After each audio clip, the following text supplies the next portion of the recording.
City Council is meeting right now and is expected to vote on the city's budget for the coming year. The council and mayor are at odds over a property tax increase. The mayor proposed a nearly 8% property tax levy, while the council hopes to bring that closer to 5%. We do have a crew at that meeting and we'll have an update tonight at 10. Meantime, in Minneapolis this afternoon, Mayor Frey vetoed part of the budget passed by the city council, calling some of the things approved by the council pet projects. He did, though, approve their property tax levy of nearly 7%. Carla Holt is here with more on where things stand right now. Carla? Well, Julie, it has been a dramatic budget showdown in the last 24 hours at Minneapolis City Hall, all leading up to the mayor rejecting a nearly $2 billion budget that council members had marked up with a record 62 amendments.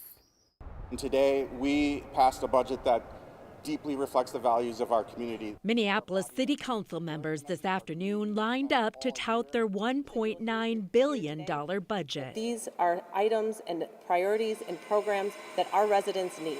But minutes later, this budget cuts needs and adds wants. Mayor Jacob Frey weighed in with a rare veto. It is reckless, it is irresponsible, and it is bad for the city of Minneapolis, and I will be vetoing the council's proposed 2025 budget. At issue, the mayor says a budget that adds $6.5 million in new spending, while taking money raised from a 6.9% levy, budget reserves, and even, he says, core services. Yep.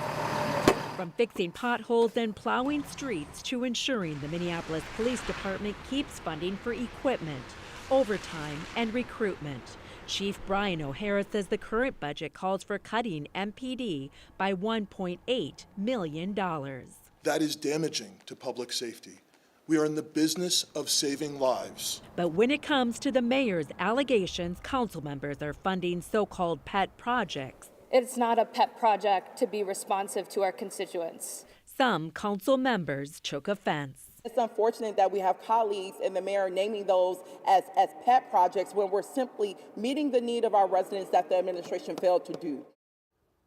Already, Council President Elliott Payne released a statement saying, in part, the veto is, quote, absurd and reckless. Member Emily Koski, who's challenging Frey next year, says his veto is, quote, based on a false narrative, not fact. City Council members will vote within the next couple days on whether to override the mayor's veto. Julie? All right. Contentious again. Yes. Thank you, Carla.